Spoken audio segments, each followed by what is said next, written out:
బాబు జగజ్జీవన్ రావు జయంతి ఘనంగా కాకినాడ జిల్లా తుని నియోజకవర్గం కోటనందూరు మండలం బొద్దవరం గ్రామంలో బాబు జగజ్జీవన్ రావు జయంతి వేడుకలు ఘనంగా నిర్వహించారు. ఈ కార్యక్రమానికి ముఖ్య అతిథులుగా గ్రామ సర్పంచ్ లక్ష్మీ అప్పలనాయుడు, జిల్లా వివర్స్ వింగ్ అధ్యక్షులు దొడ్డి బాబ్జీ, టీడీపీ నాయకులు వేగి గోపీనాథ్, గెడ్డం కొండయ్య నాయుడు, ఆడారి వెంకటరమణ విచ్చేశారు. డాక్టర్ బిఆర్ అంబేద్కర్ విగ్రహానికి పూలమాలలు వేసి నివాళులర్పించారు.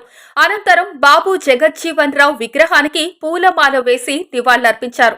ఈ కార్యక్రమంలో పలువురు వ్యక్తులు మాట్లాడుతూ బాబు జగజ్జీవన్ రావు అనే వ్యక్తి ఒక్క ఎస్సీ వర్గానికే కాక అన్ని వర్గాల వారికి న్యాయం చేకూర్చాలని అనే విధంగా ఎన్నో సంస్కరణలు చేసి అణగారిన వర్గాల అభివృద్ధికి విద్య, వైద్యము, మౌలిక వసతులు వంటి వాటి రూపకల్పనకు ప్రముఖుడిగా వ్యవహరించిన వ్యక్తి అని కొనియాడారు. ఆయన భారత కేబినెట్ లో ఉన్నతమైన ఉప ప్రధానిగా, రక్షణ శాఖ మంత్రిగా, వ్యవసాయ శాఖ మంత్రిగా ఉన్నతమైన పదవులను పొందారని తెలిపారు. ఈ కార్యక్రమంలో నందికా దేవత, ఆరుగుల నాని, ఇంగుడపల్లి సత్యనారాయణ, తమ్మండ్రు సత్యనారాయణ, గడ్డం అప్పలనాయుడు, గడ్డం నాగేశ్వరరావు, ఆరుగుల నాగేశ్వరరావు, ఆరుగుల తేజ, ఆరుగుల లోవరాజు, మొయ్యటి దుర్గా ప్రసాద్, గడ్డం అల్లిబాబు, ఎస్సీ సంఘం ప్రెసిడెంట్ అయినవిల్లి అప్పలనాయుడు, గడ్డం వెంకటసీను, ఏడిత రవికుమార్, అయినవిల్లి సింహాచలం, గడ్డం నాగరాజు, ఆరుగుల కరుణాకర్ తదితరులు పాల్గొన్నారు. 118వ జయంతి సందర్భంగా ఆయన గురించి కొన్ని విషయాలు చెప్పుకోవాలా. నేను దళితులకి బాబు అంబేద్కర్ గారు ఎంత గుర్తింపు, అలాగే అదేవిధంగా జగజ్జీవన్ రావు గారు కూడా అంతకంటే ఎక్కువగానే చెప్పుకోవచ్చు.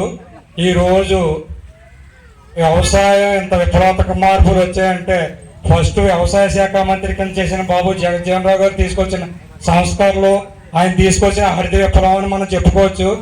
ఎందుకంటే ఈరోజు వ్యవసాయ చట్టాల్లో ఎక్కువగా ఆయన కాలంలో ఏర్పడిన సంస్కరణలు, ఆయన తీసుకొచ్చిన మార్గదర్శకాలే ఇప్పటికీ కూడా నడుస్తున్నాయి. ఆ విధంగా ఆయన ఉన్న స్థితికి వెళ్ళి దళితులను కూడా ఎంతో మేలైన వనగారు వర్గాలుగా తీసుకొచ్చినందుకు ఆయన కృషి ఎంతగా మనం ఈరోజు గుర్తించుకోవాల్సిన సమయము. కాబట్టి దీన్ని సోదరులు మనం అందరూ కలిసి పంచుకుంటే ఇలాంటి రోజులన్నీ కూడా ఐక్యతగా మన తన భేదం లేకుండా అందరూ కలిసికట్టుగా చేసుకోవాల్సిన రోజు. ఈ కార్యక్రమాలు నాకు అవకాశం ఇచ్చిన సోదరులకు అందరికీ కూడా ధన్యవాదాలు తెలియజేస్తూ నమస్కారం. సర్పంచ్ గారికి, అలాగే గ్రామ పెద్దలకు, నాయకులకు, అలాగే ఇక్కడ ఎస్టీ సోదరులకు, ఈ సంఘ ప్రెసిడెంట్ గారికి అందరికి కూడా జయంతి శుభాకాంక్షలు. ముఖ్యంగా గతంలో ఇక్కడ విగ్రహం లేనప్పుడు మా నాన్న ఫోటో పెట్టి దాంతో ఈ కార్యక్రమం జరిపేవాళ్ళు. సోదరులందరూ కలిపి మాకు విగ్రహం కావాలని అడగడం, దాని మీద ప్రెసిడెంట్ గారు మేము ఆలోచించుకొని ఇక్కడ విగ్రహం ఇవ్వడం. ఈ విగ్రహం ఇవ్వడం వల్ల ప్రతి సంవత్సరం కూడా ఈ కార్యక్రమం ఘనంగా చేసుకోవడానికి బాగుంటుంది అనుకున్నాం, కానీ ఈ సంవత్సరం అయితే సభ్యులు తక్కువగానే కనపడుతున్నారు. అయితే మరి ఆయన ఆశయాలకు అనుగుణంగా మనం ఎప్పుడూ ముందుకెళ్ళాలి. జగజ్జీవన్ గారి ఆశయాలు ఏంటంటే బడుగు బలహీన వర్గాలు బాగుపడాలని ఆశయంతో ఆయన ఎన్నో ఉద్యమాలు చేశారు. ఎస్సీ, ఎస్టీ, బీసీ, మైనార్టీ పిల్లలు చదువుకుంటే ఆర్థిక ఎదుగుదల ఉద్దేశంతో ఆయన ఎన్నో చట్టాలు తీసుకొచ్చారు. మరి లోక్సభలో ఆయన కొన్ని చట్టాలు ప్రవేశపెట్టడం, ఆ చట్టాలకు అనుగుణంగా ఈనాడు మన నాటకం కూడా జరుగుతుంది. ఈవేళ కింద స్థాయి మనలాంటి వాళ్ళకి కూడా కొన్ని పదవులు చేస్తున్నామంటే వాళ్ళు తీసుకొచ్చిన చట్టాలే. ఆనాడు అంబేద్కర్ గారు ఇలాంటి మహానుభావులు కొన్ని చట్టాలు తీసుకొచ్చారు. ఎందువల్లంటే పూర్వం దళిత వర్గాల్ని మనలాంటి చిన్న చిన్న వర్గాలని దగ్గర రానిచ్చేవాళ్ళు కాదు. పెద్ద పెద్ద అగ్ర కులాలే రాజకీయాలు చేసి, పదవులు చేసి మనలాంటి ఎప్పుడు కూడా చిన్నచూపు చూసేవాళ్ళు. మరి ఇలాంటి మహానుభావులు ఎంతో మంది ఒక చట్టాలు తయారు చేశారు రాజ్యాంగంలో. ఎందుకంటే కింద స్థాయి నుంచి ప్రతి ఒక్కరు కూడా పదవి చేసినట్టయితే పేదవాడు ఆర్థికంగా మేరకు వస్తున్న ఉద్దేశంతో. మరి ఈవేళ కింద స్థాయి నుంచి పిల్లలు ఎందుకు చదివిస్తున్నారంటే ప్రతివాడు బాగుపడాలని ఉద్దేశంతో. ఏ గవర్నమెంట్ వచ్చినా పిల్లలు ఎందుకు చదివించమన్నారంటే అన్ని కులాల్లో కూడా అగ్రస్థానానికి రావాలి. ఒక ఉన్నవాడే కాకుండా పేదవాడు కూడా ఒక ఐఏఎస్ గా, ఒక ఐపీఎస్ గా, ఒక డాక్టర్ గా, ఒక కలెక్టర్ గా మంచి మంచి ఉన్నత స్థానం ఉండాలనే ఉద్దేశంతో మరి ఎన్నో చట్టాలు తీసుకొచ్చారు. దానికి అనుగుణంగా ఇవాళ మనం పిల్లల్ని చదివించాలి. చాలా మంది ఏం చేస్తారంటే పిల్లల్ని 7th 10th ఆపేస్తారు. అలా కాకుండా మనకు ఉన్నంత వరకు మంచి చదువులు చదివించినట్టయితే పిల్లలు అగ్రస్థానానికి వెళ్తారు. ఎందువల్లంటే పిల్లలకి మనం ఇచ్చిన ఆస్తి ఏమైనా ఉందంటే చదివించినట్టయితేనే పిల్లలు ఎక్కడికో తీసుకెళ్ళగలం. మనం డబ్బులు ఇస్తే డబ్బులే ఖర్చు పెట్టేస్తారు. కాబట్టి నా యొక్క కోరిక ఏంటంటే ప్రతి తల్లిదండ్రులు కూడా పిల్లలని మంచి చదువులు చదివించి ఉన్నత స్థాయికి తీసుకెళ్లాలని కోరుకుంటూ ఈ అవకాశం ఎందుకో ధన్యవాదాలు తెలియజేస్తాను. జీవన్ గారు ఒక మంచి పండగలాగా చేస్తున్నారంటే అతన్ని ఏ స్థాయిలో మనం పూజించాలో మనకి టీవీలో చూస్తే అర్థమైంది. ఎందుకంటే మనకి ఈ విగ్రహం ప్రతిష్ట చేసిన కాంచే మన బొత్తవరాన్ని మన బాబు జగజ్జీవన్ గురించి తెలుస్తుంది అందరికీ. అయితే ముఖ్యంగా ఎందుకంటే పండగలాగే చేస్తున్నారు, కానీ రాత్రి కనిపించిన వాళ్ళు ఎవరో ఇప్పుడు కనిపించలేదు. అంటే ఇప్పుడు కూడా రికార్డెన్షన్ పెడితేనే వస్తారా అంటే బాబు జగజ్జీవన్ కోసం రారా ఎవరన్నా అంటే కొన్ని గ్రామాలకు మేము భజనకి అది వెళ్తాం, ఒక్క వర్గం వారే వస్తారు, కానీ రెండు వర్గాలు కలిసి చేసినా సరే ఓన్లీ మెయిన్లే కనిపిస్తున్నారు. మీరు పిలవలేదా లేకపోతే బాబు యూత్ ఆయన ఆశయాలన్నింటినీ పరిగణనలో తీసుకున్నట్లయితే ఆయన చేసిన ఉన్నత పదవులు అయితేనేమి, ఆయన రాసిన రాజ్యాంగాలు అయితేనేమి, ఆయన అనుగుణంగా తిరిగిన బోళ్ళని ఎన్నో పదవులను ఉద్దేశించి చేసి ఉన్నారు.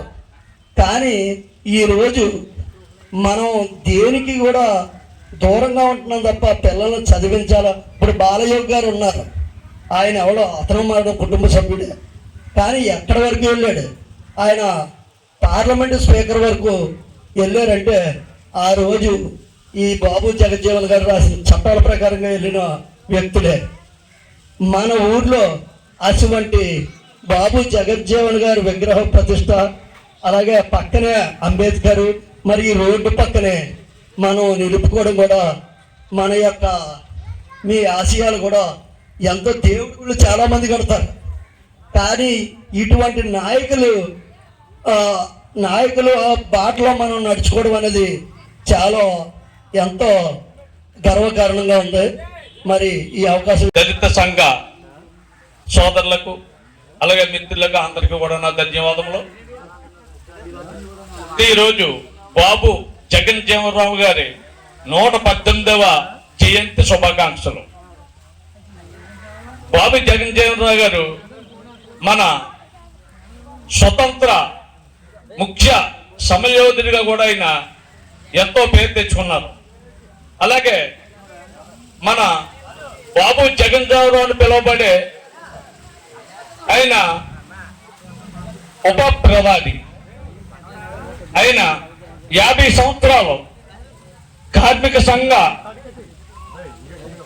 వ్యవసాయ శాఖ మంత్రిగా 50 సంవత్సరాలు ఆయన మనకి ఎన్నో సేవలు అందించాడు.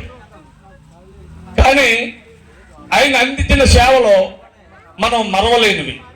ఇప్పుడు మన సోదరులు అన్నట్టు బాబు జగజ్జీవన్ గారి అడుగుజాడల్లో నడవడం అంటే కుటుంబాన్ని ఒక తాడి మీద నడిపించాలి, పిల్లల్ని మంచి భవిష్యత్తులో తీర్చిదిద్దాలి.